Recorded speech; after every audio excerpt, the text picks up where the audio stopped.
we will discuss on introduction to organic chemistry.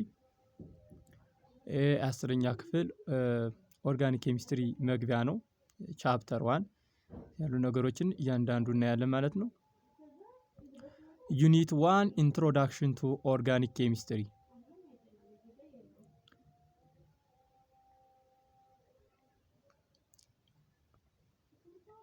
When you see the content of this unit, the main contents of this unit are: the first one is introduction to organic chemistry.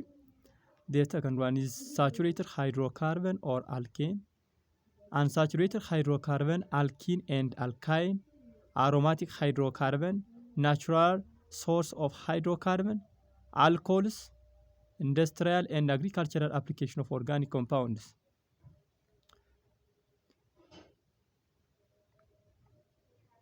When you see the history of organic chemistry, before the beginning of the 19th century, chemists classified compounds into two classes: organic compounds and inorganic compounds.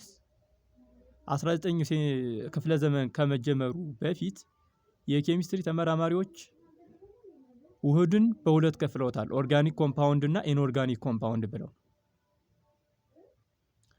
Compounds derived from living things such as plants and animals were classified as organic compounds. According to the early chemists, compounds which obtained from plants and animals, or in short, which obtained from living things, were classified as organic compounds.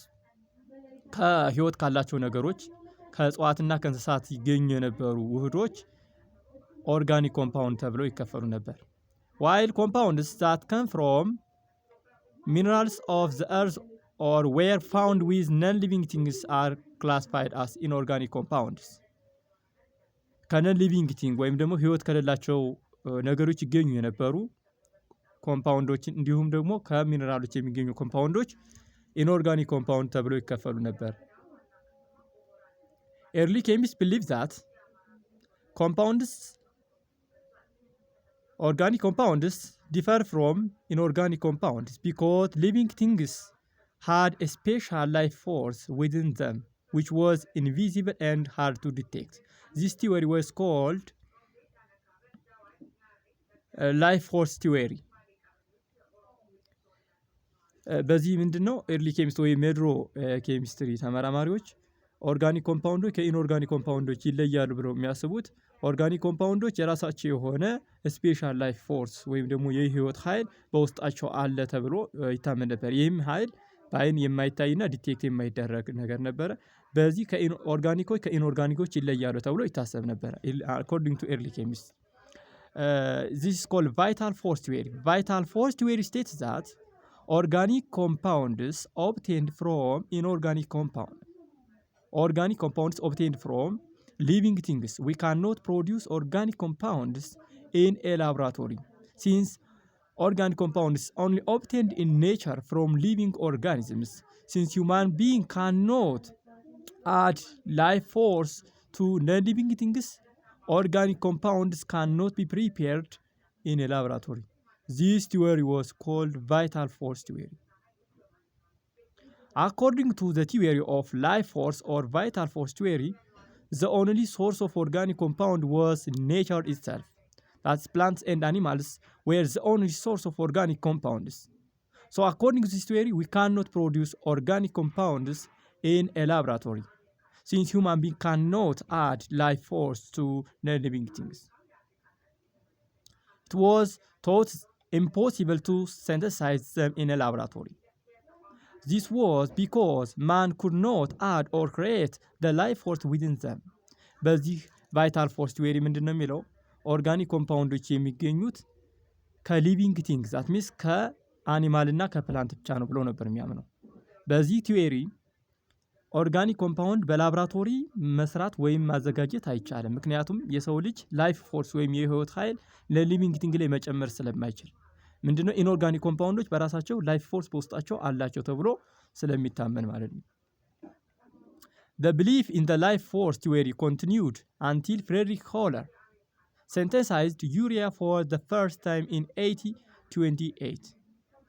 ለመጀመሪያ ጊዜ ፍሬድሪክ ሆለር ዩሪያን በላብራቶሪ እስከሚያዘጋጅ ድረስ ላይፍ ፎርስ ቲዮሪ ቀጥሎ ነበር ማለት ነው። በት ፍሬድሪክ ሆለር disprove life force theory by producing urea from inorganic compound in a laboratory. So vital force theory was disproved in 1828 when Friedrich Holler synthesized urea, that is the first organic compound from inorganic compound in laboratory. ለመጀመሪያ ጊዜ ፍሬድሪክ ሆለር ዩሪያን በላብራቶሪ ሲንቴሳይዝ ሲያደርግ በ1828 ላይፍ ፎርስ ቲዮሪ ወይም ደግሞ ቫይታል ፎርስ ቲዮሪ የሚባለው ዲስፕሩፍ ሆኗል ማለት ነው፣ ውድቅ ሆኗል። he prepared urea from the reaction of silver cyanide and ammonium chloride. We know that ammonium cyanide and ammonium chloride are inorganic compounds. By reacting those two inorganic compounds, Friedrich Holler produced urea. NH4CNO is the chemical formula of urea. So the first organic compound which produced in a laboratory from inorganic compound is urea, and the first person who produced organic compound from inorganic compound is Friedrich Holler. That is why we call Friedrich Holler as the father of organic chemistry. He accidentally and surprisingly obtained urea when he reacted ammonium silver cyanide with ammonium chloride. The reaction is ammonium cyanide aqueous solution of ammonium cyanide react with aqueous solution of ammonium chloride give us silver chloride in solid state and ammonium cyanide. Then by evaporating aqueous ammonium cyanide using heat, he got urea. Urea, whose chemical symbol is NH2CO, was the first organic compound synthesized in the laboratory. ስለዚህ መጀመሪያ ምንድነው አሞኒየም ሳያናይት በአኳ ሶሉሽን ያለ አሞኒየም ሳያናይትን ከአሞኒየም ክሎራይድ ጋር ካዋሃደ በኋላ ሲሊቨር ክሎራይድ እና በሶሊድ ስቴት ሆኖ ሲሊቨር ክሎራይድ እና አሞኒየም ሲያናይትን በአኳ ሶሉሽን አገኘ ማለት ነው። ናው አሞኒየም ሲያናይትን አኳስ ስለሆነ ወደ ሶሊድ ለመቀየር ምን ማድረግ ነው? ኢቫፖሬት አደረገው። ኢቫፖሬት ካደረገ በኋላ በኢቫፖሬሽን he obtained urea, that means in solid state. NH2CO is the chemical formula of urea, and urea was the first organic compound synthesized in a laboratory. Before this time there is no organic compound that's produced in a laboratory. That means urea is the first organic compound synthesized in laboratory. The synthesis of urea by Friedrich Holler and subsequent synthesis of other organic compounds marked the downfall of the life force theory. ሌሎች ብዙ ኦርጋኒክ ኮምፓውንድ ዩሪያን ተከትለውና ከዩሪያ በኋላ ደግሞ ሌሎች ኮምፓውንዶች ሲንተሳይዝ መሆናቸው በላብራቶሪ ቫይታል ፎርስ ቲዮሪ ያ ማለት ኦርጋኒክ ኮምፓውንድ በላብራቶሪ አይዘጋጁም የሚገኙት ከሊቪንግ ቲንግ ብቻ በኔቸር ነው የሚለውን ቲዮሪ ዲስፕሩፍ ሆነ። ዛት ሚንስ ወደቀ፣ ተጣለ ማለት ነው። ፍሬድሪክ ሆለር ላይ ታሪክ ስንመጣ when you see the life history of Friedrich Holler, in 1828 German chemist Friedrich Holler converted ammonium cyanide an organic compound into organic substance urea. Urea is organic substance. Holler revolutionized the study of chemistry by redefining the manner in which chemists distinguish between an organic and organic compound. He also credited for his work in isolating the element ammonium and beryllium. አልሙኒየም እና በርሊየምን የለያየልን እንዲሁም ደግሞ ፍሬድሪክ ሆለር በዋናነት ደግሞ ኦርጋኒክ ኮምፓውንድ በላብራቶሪ መዘጋጀት እንደሚችል በሩን የከፈተ ሰው ነው ማለት ነው። እንግዲህ እሱ ዩሪያን ያገኘው ከምንድነው? ከኢንኦርጋኒክ ኮምፓውንድ ነው። ኢንኦርጋኒክ ኮምፓውንድ የሆነው ኢንኦርጋኒክ ኮምፓውንድ የሆነው አሞኒየም ሲያኔት is inorganic compound. እሱን ወደ ዩሪያ ወደ ኦርጋኒክ ኮምፓውንድ የቀየረ ማለት so he opened the door to produce many organic compounds in laboratory ብዙ የሆኑ ኦርጋኒክ ኮምፓውንዶች በላብራቶሪ እንዲሰሩ በር የከፈተልን ሰው ነው ማለት ነው so we call him the father of organic chemistry Frederick Holler is called the father of organic chemistry because he opens the door to produce many organic compounds in a laboratory የኦርጋኒክ ኬሚስትሪ አባት ተብሎ ይጠራል how do you explain organic compound at present and define organic chemistry አሁን ላይስ እንዴት ነው ዲፋይን እንግዲህ the former according to vital force theory before 19th century organic compound was defined as are compound obtained from living things but after the preparation of urea from inorganic compound or after the preparation of urea in laboratory the definition of organic compound was changed the common feature of organic compounds that they all contain the element carbon organic compounds are the compound of carbon found in and derived from plants and animals አሁን የኦርጋኒክ ኮምፓውንድ ኮመን ፊቸራቸው ሁሎችም ኦርጋኒክ ኮምፓውንዶች በሙሉ ካርበን ይዛሉ every organic compound consists of carbon organic compound are the compound of carbon found in and derived from plant and animal ማለት ከፕላንትም የተገኘው ከአኒማልም የተገኘው እንዲሁም ደግሞ በላብራቶሪም የተዘጋጀ ይሁን ኦርጋኒክ ኮምፓውንድ ከተባለ ግዴታ ካርበን ይዛል ማለት ነው ስለዚህ all organic compounds consist of carbon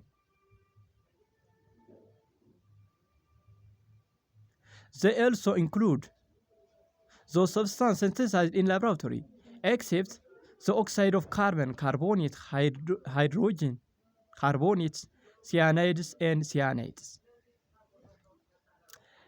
every material which is obtained from plant and animal is called organic compound in addition to organic compounds also include a substance that's synthesized in laboratory except oxide of carbon አሁን ኦርጋኒክ ኮምፓውንድ የምንለው ከፕላንት እና ከአኒማል የተገኘ ማንኛውም ካርበን የያዘ ኮምፓውንድ በሙሉ እና እንዲሁም በላብራቶሪ የተዘጋጁ ኤክሴፕት ከኦክሳይዶች ኦክሳይድ ኦፍ ካርበን ከካርቦን ኦክሳይዶች ውጭ ለምሳሌ ካርቦን ዳይኦክሳይድ እና ካርቦን ሞኖክሳይድ ኦርጋኒክ አይደለም ካርበን ቢይዝም ካርቦኔቶች አሉ ካልሲየም ካርቦኔት ማግኒዚየም ካርቦኔት ሶዲየም ካርቦኔት ኢትስ ሃይድሮጅን ካርቦኔት ወይም ደግሞ ባይካርቦኔት የምንላቸው ደግሞ ካልሲየም ባይካርቦኔት ወይም ደግሞ ካልሲየም ሃይድሮጅን ካርቦኔት የምንለው ሶዲየም ባይካርቦኔት ወይም ሶዲየም ሃይድሮጅን ካርቦኔት እነዚህ ሁሉ አይደሉም ሲያናይድስ ፎር ኤግዛምፕል ሶዲየም ሲያናይድስ ፎር ኤግዛምፕል አሞኒየም ሲያኔት እነዚህ ሁሉ ምንድናቸው ኢንኦርጋኒክ ናቸው ኢቭን ዞ ካርበን ቢይዙም በውስጣቸው ማለት ነው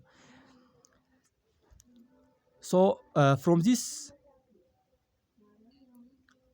we conclude that every compound consists of carbon may not be organic compound but all compounds which consist of carbon except oxide carbonate hydrogen carbonate cyanide and cyanide are organic compound ማንኛውም ካርበን የያዘ ኮምፓውንድ በሙሉ ኦርጋኒክ ኮምፓውንድ ነው ከማን ውጭ ከኦክሳይድ ከካርቦኔት ከሃይድሮጅን ካርቦኔት ከሲያናይድ እና ከሲያኔቶች ውጭ እንዲሁም ደግሞ ማንኛውም ካርበን የያዘ ከፕላንትና ከአኒማል ያገኘነው በሙሉ ኦርጋኒክ ኮምፓውንድ ይባላል ሶ ካርበን የያዘው ሁሉ ኦርጋኒክ ኮምፓውንድ ይሆናል ማለት አንችልም ማንኛውም ኦርጋኒክ ኮምፓውንድ ካርበን ይዛል ግን ካርበን የያዘው ሁሉ ኦርጋኒክ ኮምፓውንድ ላይሆን ይችላል ከነዚህ ውጭ ሆነው ማለት ከነዚህ ውጭ ግን ከኦክሳይዶች ከካርቦኔቶች ከሃይድሮጅን ካርቦኔቶች ከሲያናይድ እና ከሲያኔቶች ውጭ ሆነ ግን ካርበን የያዘ በሙሉ ኦርጋኒክ ኮምፓውንድ ይባላል እነዚህ ግን ካርበንን ቢይዙም they are inorganic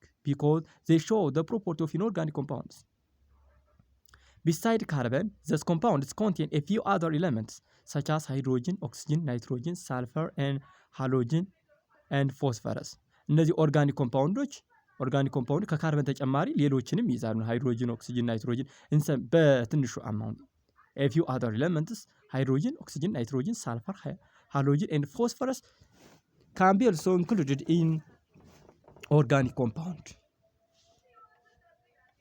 The branch of chemistry that studies carbon compound is called organic chemistry. Chemistry is the branch of chemistry. Organic chemistry is the branch of chemistry which deals about organic compounds or carbon containing compounds except oxide, carbonate, hydrogen carbonate, cyanide and cyanate. ከነዚህ ውጭ ማንኛውም ካርበን የያዘን ነገር በሙሉ ኮምፓውንዶች በሙሉ የሚያጠና የኬሚስትሪ ብራንች ኦርጋኒክ ኬሚስትሪ ይባላል ማለት ነው። This branch of chemistry was developed starting from the theory of life force to the era in which synthetic organic compounds are used in our daily lives. ይህ ምንድነው አሁን የሚለን ይሄ ብራንች ኦፍ የኬሚስትሪ ብራንች ድሮ ገና ከላይፍ ፎርስ ቲዮሪ ጀምሮ አብቶ እስካሁን በየቤታችን ሲንተሳይዝ ከሆነ ሲንቴቲክ ከሆኑ ወይም ደግሞ በላብራቶሪ ከተዘጋጁት ኦርጋኒክ ኮምፓውንድ እስከደረስንበት ድረስ ኬሚስትሪ ሆኖ ስለነዚህ የሚያጠና ኦርጋኒክ ኬሚስትሪ ይባል ነበር ማለት ነው።